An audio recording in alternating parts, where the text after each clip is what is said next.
प्रदेश में पिछले 24 घंटे में मिले 30 नए कोरोना के मरीज। स्वास्थ्य मंत्री डॉक्टर धन सिंह रावत ने कोविड से निपटने के लिए अस्पतालों में की जा रही तैयारियों का लिया जायजा।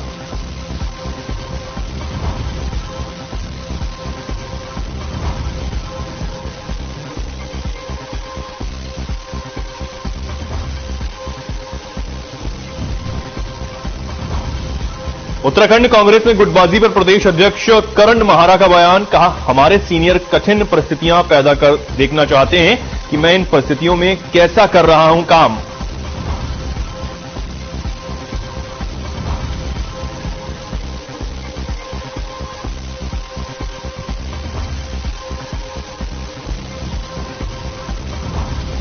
कोटद्वार के दुर्गापुरी में खुली शराब की दुकान के विरोध में उतरी महिलाएं। मेयर हेमलता नेगी के नेतृत्व में शराब की दुकान के बाहर किया जोरदार प्रदर्शन।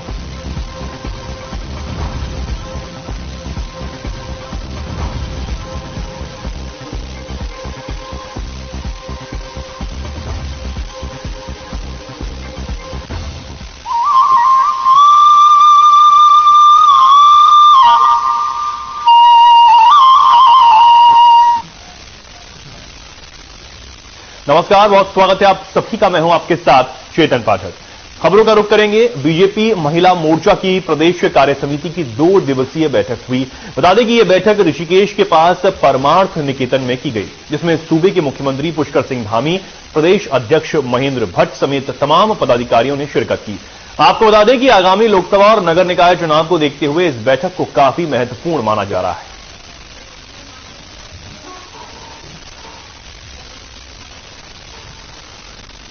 देखिए, भारतीय जनता पार्टी के सभी मोर्चों की प्रदेश की कार्य समिति आजकल चल रही है। कुछ मोर्चों की बैठक हमारी हो चुकी थी। कल किसान मोर्चा, महिला मोर्चा की बैठक यहाँ पर है। उद्देश्य कार्यकर्ताओं के संगठन के निर्माण के बाद वैचारिक पक्ष होता है, आगामी कार्यक्रम होते हैं और भविष्य के अंदर लोकसभा का जो चुनाव आने वाला नगर निगम का नगर पालिका चुनाव है, उसमें हमारे मोर्चों के प्रत्येक कार्यकर्ता की सहभागिता बने, उस उद्देश्य कार्यक्रम ध्यान होता है। यही बैठक में हमारे कार्यक्रम तय होते हैं। सब पहली बार नया टीम का कार्यक्रम ने इस पार्लियामेंट इलेक्शन का राष्ट्रीय महिला मोर्चा 1 साल का रोड मैप किया, रोड मैप दिया। And on that occasion every month we are having a programme. In January we have started this 1 crore selfie with Mahila Labharthi. In Uttarakhand also all our Mahila Morcha Karyakartas are doing that. And in the month of March they have conducted a Sushma Swaraj Award. In each जिला में 10 महिला distinguished महिला के award दिया।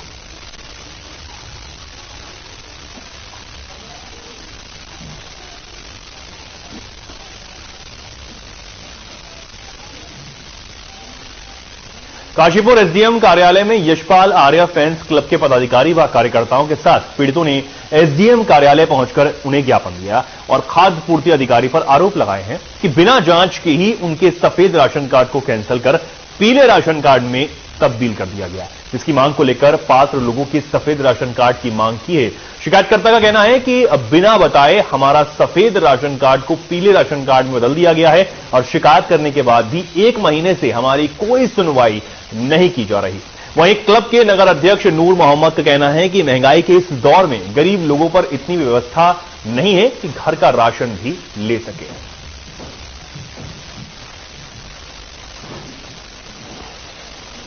Yashpal Arya fans club के सदस्यों और पदाधिकारी द्वारा हमने काफी दिनों से पता चल रहा था कि राशन कार्ड जो बीपीएल खाद्य पूर्ति अधिकारी द्वारा बनवाए गए थे या लोगों ने अपनी स्थिति देख करके बनवाए थे, मगर बिना किसी जांच के क्षेत्र के खाद्य पूर्ति अधिकारी ने वो निरस्त करके पीले राशन कार्ड में बदल दिए गए हैं और ये सरासर गलत हुआ है। उनके साथ धोखा है। या तो जांच होनी चाहिए थी और पता होना चाहिए था कि किस वजह से ये पीले राशन बनाए गए हैं और सफेद से हटा करके उन्हें कैंसिल किया गया है, मगर बिना किसी सूचना, बिना किसी जांच के कार्ड बनवाया था और हमारा राशन कार्ड सफेद से पीला कर दिया गया।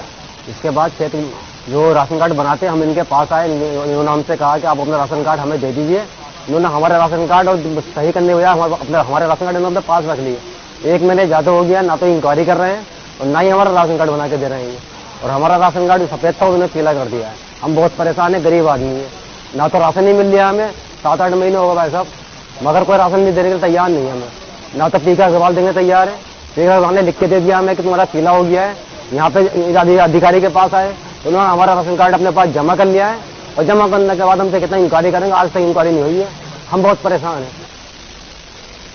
उत्तराखंड में बीते रविवार को कोरोना के 30 नए मरीज मिले हैं, जबकि 66 मरीज इलाज के बाद पूरी तरह स्वस्थ हो गए। इसके बाद राज्य में कोरोना के कुल एक्टिव मरीजों की संख्या 81 रह गई है। स्वास्थ्य विभाग की रिपोर्ट के मुताबिक बीते रविवार को देहरादून में 21, हरिद्वार में 4, नैनीताल में 3, यूएस नगर में 2 नए मरीज मिले हैं।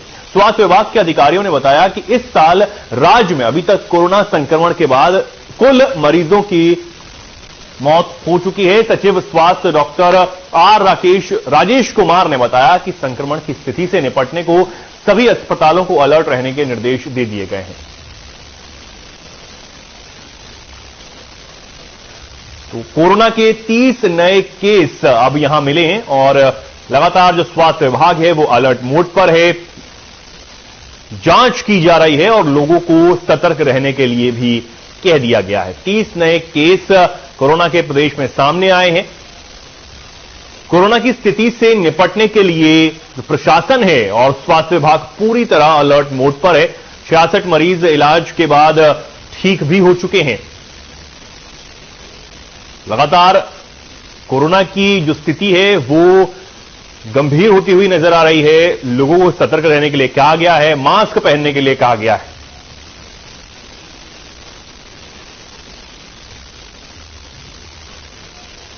हरिद्वार स्थित परशुराम धर्मशाला में ब्राह्मण संगठनों की समन्वय बैठक का आयोजन किया गया। बैठक में पूरे प्रदेश भर से आए ब्राह्मण संगठनों से जुड़े पदाधिकारियों ने शिरकत की। इस दौरान सर्वसम्मति से ब्राह्मणों से जुड़े करीब 40 संगठनों ने एक राय होकर उत्तराखंड ब्राह्मण महासंघ का गठन किया और महासंघ की नई कार्यकारिणी की घोषणा भी की। संगठन के पदाधिकारियों ने उत्तराखंड सरकार से 22 अप्रैल को होने वाली परशुराम जयंती पर सार्वजनिक अवकाश घोषित करने की मांग की है।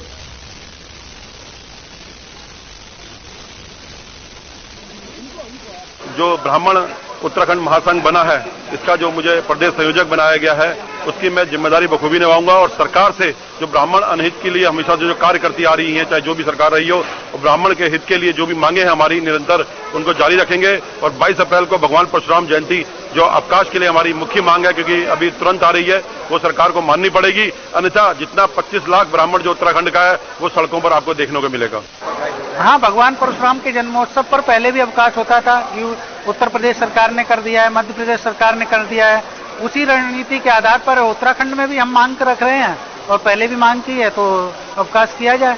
ये समन्वयक बैठक थी। सभी ब्राह्मण संगठन उत्तराखंड में जितने भी संगठन अपने अपनी जो है जगह जगह थे, उनको सबको एक मंच पर लाके एक महासम्मेलन की घोषणा की गई है, जिसमें पंडित विशाल शर्मा जी को आज जो है इसका संयोजक बनाया गया। और कुमाऊं से जो है हमारे गंगा जो सभा के अध्यक्ष हैं, वो उनको यहाँ से संयोजक बनाया गया। तो इसी तरीके से हम एक बड़ा आंदोलन अपनी मांगों को लेकर के, क्योंकि जो पीड़ित हमारे ब्राह्मण हैं, दबे कुचले ब्राह्मणों की आवाज को उठाने के लिए सब एक मंच पर आकर के हम लोग आगे बढ़ेंगे। अक्सर के सुल्तानपुर नगर पंचायत में पुलिस चौकी को स्थानांतरित करने के विरोध में ग्रामीणों ने लक्सर उप जिलाधिकारी के आश्वासन पर सहमति बना ली है। अब पुलिस चौकी को किसी अन्य जगह स्थानांतरित किया जाएगा। आपको बता दें कि लक्सर के सुल्तानपुर नगर पंचायत में ग्रामीण पिछले 5 दिनों से बारात घर में पुलिस चौकी को स्थानांतरित करने को लेकर विरोध कर रहे हैं। ग्रामीण वारिस अहमद व आजम भारती ने हरिद्वार जिलाधिकारी व डीजीपी अशोक कुमार को पत्र भेजकर पुलिस चौकी को बारात घर में स्थानांतरित नहीं करने की मांग की थी, जिस पर लक्सर उप जिलाधिकारी गोपाल राम बिनवाल ने पुलिस चौकी को किसी और जगह स्थानांतरण करने का आश्वासन दिया है, जिस पर ग्रामीणों ने रोजा इफ्तार के बाद खुशी जताई और प्रशासन का धन्यवाद कर विरोध को खत्म कर दिया। साथ ही ग्रामीणों से अपील करते हुए एसडीएम ने कहा कि कोई भी ग्रामीण अब विरोध नहीं करेगा।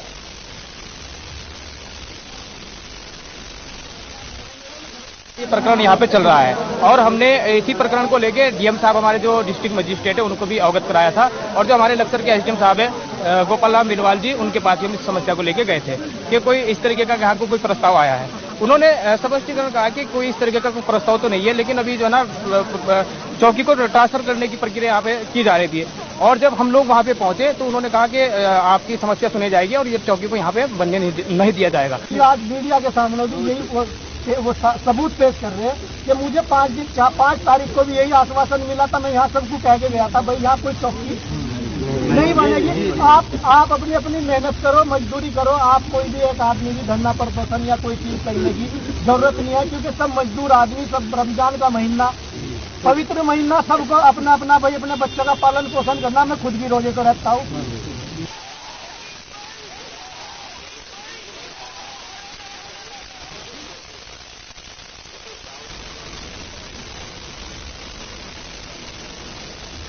देश में कोविड के बढ़ते मामलों ने एक बार फिर चिंता बढ़ा दी है। पिछले 24 घंटों में देश में 5,880 नए मामले दर्ज किए गए हैं, जिसको देखते हुए केंद्र ने सभी राज्यों को टेस्टिंग और टीकाकरण को बढ़ाने और सतर्क रहने के लिए आदेश दिए हैं। उत्तराखंड में भी कोरोना के बढ़ते आंकड़ों ने सरकार की चिंताएं बढ़ा दी हैं। प्रदेश में पिछले 24 घंटों में 30 नए कोरोना केसेस सामने आए।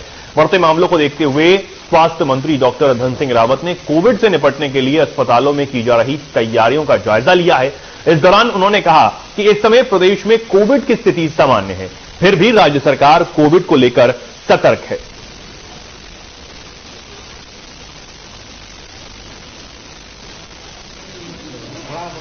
देखिए, हमारे प्रदेश में कोविड की स्थिति बहुत सामान्य है। वो इसलिए है कि हमारे यहाँ पहली डोज सब पे लग गई है, दूसरी डोज भी सब पे लगी है।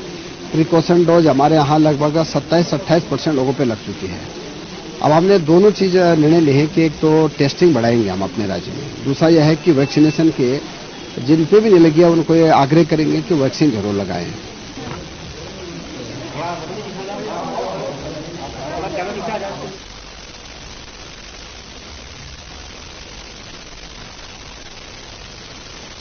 कोरोना के मामलों को देखते हुए धामी सरकार ने कोरोना काल जैसी परिस्थितियों से निपटने के लिए जारी मॉक ड्रिल के तहत सरकारी अस्पतालों की व्यवस्थाओं का जायजा लिया। इसी क्रम में उत्तराखंड सरकार के स्वास्थ्य मंत्री धन सिंह रावत उपजिला चिकित्सालय विकासनगर पहुंचे, जहां उन्होंने अस्पताल में बनाए गए ऑक्सीजन प्लांट और कोरोना वार्ड का निरीक्षण किया है।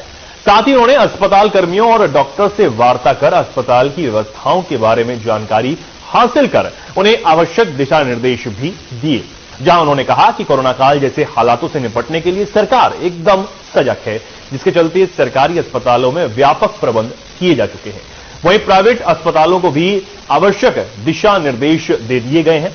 वहीं उन्होंने जनता से अपील की है कि जनता को भी कोरोना जैसे हालातों को लेकर सजग होना होगा और कोविड गाइडलाइन का पालन करना होगा।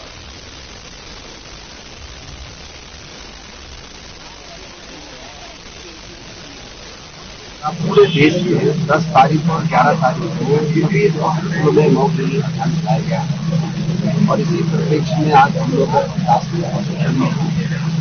हमारे जिले का उपजिला भी है और यहाँ पे एक स्पेशल वार्ड अलग है। दवाइयों से लेके ऑक्सीजन प्लांट से लेके कंसंट्रेटर से लेके मास्क से लेके हर प्रकार की है। यहाँ पे पूरी मुस्तैदी से जो है स्वास्थ्य विभाग जो है पूरी सेवाएं दे रहा है।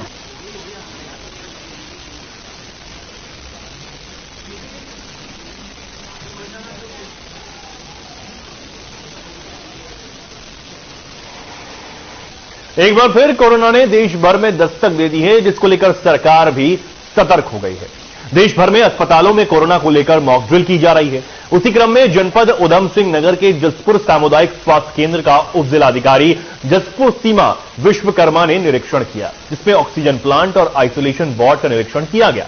वहीं उपजिलाधिकारी जसपुर सीमा विश्वकर्मा ने बताया कि जसपुर अस्पताल का निरीक्षण किया गया, जिसमें सभी व्यवस्था सही पाई गई है। सभी वार्डों का निरीक्षण किया गया है। ऑक्सीजन प्लांट भी सुचारू रूप से काम कर रहा है। सभी व्यवस्था पूरी कर ली गई है और मरीजों के बेहतर उपचार यहां मिलेंगे।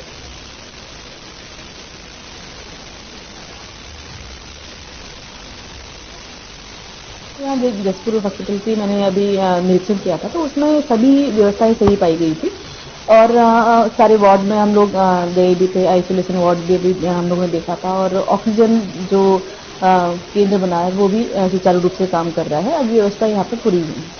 हाँ, जसपुर में बेहतर उपचार मिल जाएगा।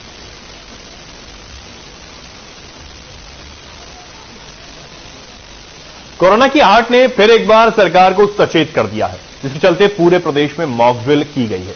प्राथमिक स्वास्थ्य केंद्र लालकुआं में प्राकृतिक रूप से कोरोना वायरस से ग्रसित व्यक्ति को अस्पताल लाया गया, जहां स्वास्थ्य विभाग की टीम ने तुरंत मरीज को इमरजेंसी में भर्ती कर चिकित्सकीय सहायता उपलब्ध कराई। मॉक ड्रिल के इस अवसर पर पहुंचे उपजिलाधिकारी मनीष कुमार ने कहा कि किसी भी प्रकार की स्थिति बिगड़ने से पहले ही सारी तैयारियां कर ली गई हैं, जिससे कि आवश्यकता पड़ने पर प्रभावित को तुरंत चिकित्सकीय सहायता उपलब्ध कराई जा सके।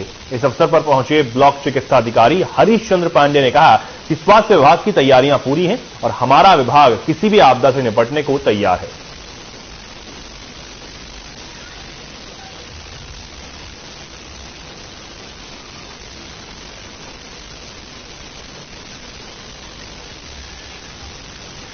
की संभावित एक लहर बताई जा रही है और कुछ केसेस भी कोविड के बढ़े हैं। उसको देखते हुए सरकार के द्वारा निर्णय लिया गया है कि सभी अस्पतालों में व्यवस्थाएं चाक-चौबंद और दुरुस्त रखी जाएं। उसी के क्रम में आज ये मॉक ड्रिल का आयोजन किया गया था और इसमें बेसिकली ये देखा जाना था कि जो हमारे कंसंट्रेटर्स हैं, जो हमारे ऑक्सीजन सिलेंडर्स हैं, बेड्स हैं या और भी जरूरी जो भी उपकरण हैं वो सब सही स्थिति में हैं या नहीं, उसी के लिए एक मॉक ड्रिल का आयोजन किया गया था और हमारी पूरी व्यवस्थाएं जो है दुरुस्त।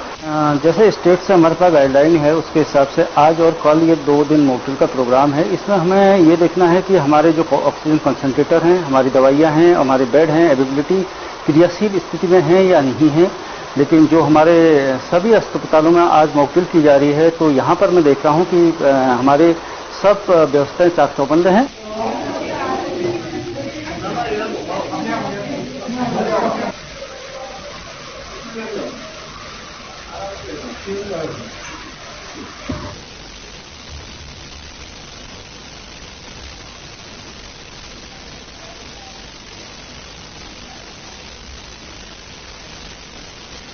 बीजेपी ने अवैध धार्मिक अतिक्रमणों के मुद्दे पर कांग्रेस द्वारा मजारों की तुलना पौराणिक मंदिरों से करने की सनातनी संस्कृति का अपमान बताया है।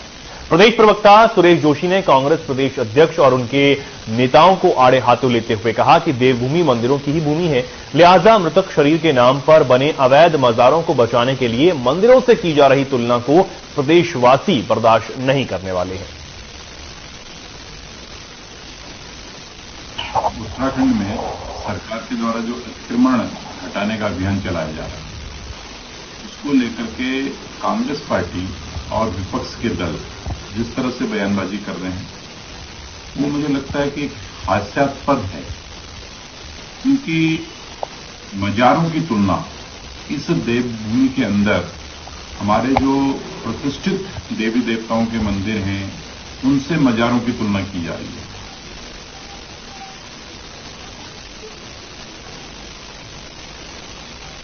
उत्तराखंड कांग्रेस में गुटबाजी को प्रदेश अध्यक्ष करण माहरा ने पूरी तरह से नकार दिया है। उन्होंने कहा कि हमारे सीनियर कठिन परिस्थितियां पैदा कर देखना चाहते हैं कि मैं इन परिस्थितियों में कैसा काम कर रहा हूं। उन्होंने यह भी कहा कि यही वजह है कि मैं लगातार दौरे कर रहा हूं और विभिन्न क्षेत्रों में जाकर काम कर रहा हूं। वहीं जिलाध्यक्षों की बैठक को लेकर करण माहरा ने कहा कि जिलाध्यक्ष बनने के बाद उनकी पहली बैठक थी। इस बैठक में आगे की रणनीति पर विचार किया गया, जिस तरह से पार्टी को आगे बढ़ाना है और मजबूत करना है। इसको लेकर भी दिशा निर्देश जारी किए गए हैं।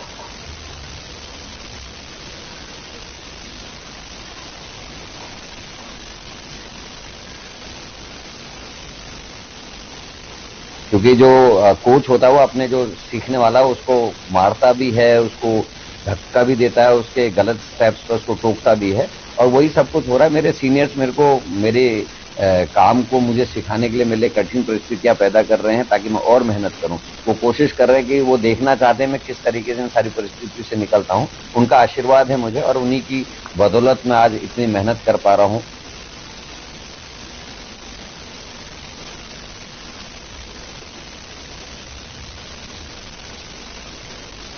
गणतंत्र दिवस परेड 2023 में प्रथम स्थान पर रही उत्तराखंड की झांकी मानस खंड को विधायक शिव अरोड़ा और जिलाधिकारी युगल किशोर पंत ने सोमवार को जिला कार्यालय परिसर से रवाना किया।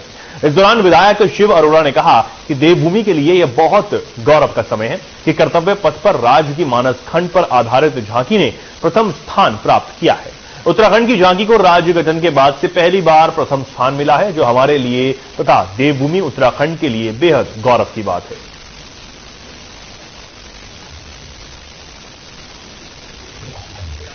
देवभूमि उत्तराखंड के लिए ये बहुत गौरव का समय है कि कर्तव्य पथ पर पूरे देश के सभी प्रदेशों की झांकियों में से उत्तराखंड की मानस खंड की झांकी ये प्रथम स्थान प्राप्त करती है। पुष्कर सिंह धामी जी के नेतृत्व में जिस प्रकार से अध्यात्म और देवभूमि का पूरे विश्व में प्रचार प्रसार हो रहा है, ये उसका एक बहुत अच्छा परिणाम है कि कर्तव्य पथ पर पूरे देश में इस मानस खंड की उत्तराखंड की झांकी को प्रथम आना निश्चित रूप से सभी उत्तराखंडवासी गौरवान्वित है।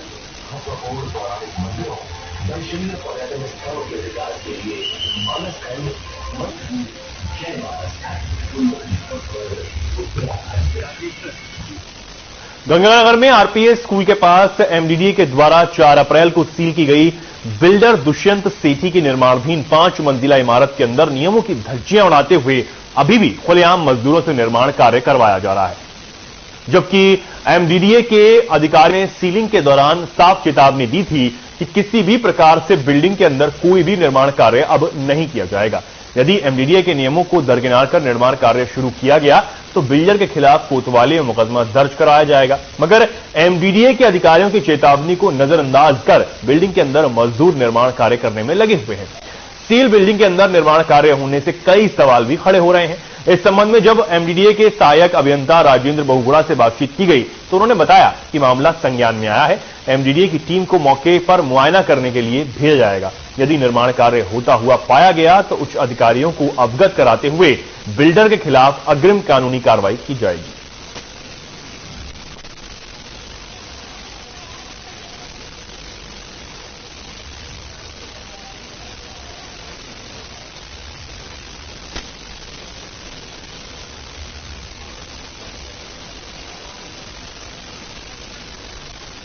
उत्तराखंड के पूर्व शिक्षा मंत्री अरविंद पांडे के बयान से शिक्षा विभाग में हड़कंप मच गया है। पूर्व शिक्षा मंत्री अरविंद पांडे ने 4 मुख्य शिक्षा अधिकारियों और 15 खंड शिक्षा अधिकारियों को सस्पेंड किए जाने की मांग की है, जिसके लिए वे शिक्षा महानिदेशक बशिंदर तिवारी से बात करने वाले हैं। पूर्व शिक्षा मंत्री अरविंद पांडे का कहना है कि अभिभावकों की पीड़ा को समझते हुए उनकी सरकार ने एनसीईआरटी की किताबों को लागू करवाने का काम किया था, क्योंकि एनसीईआरटी की किताबें सस्ते दामों पर भी मिल जाती हैं। एक धर्म ग्रंथ है।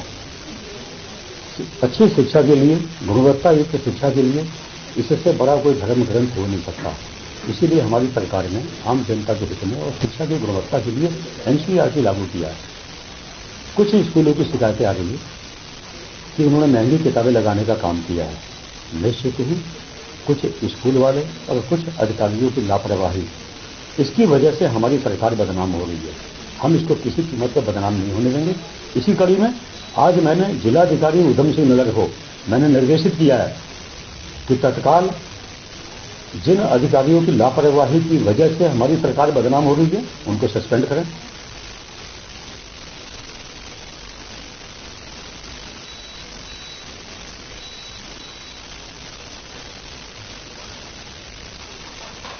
खबरों में फिलहाल के लिए इतना ही। नमस्कार।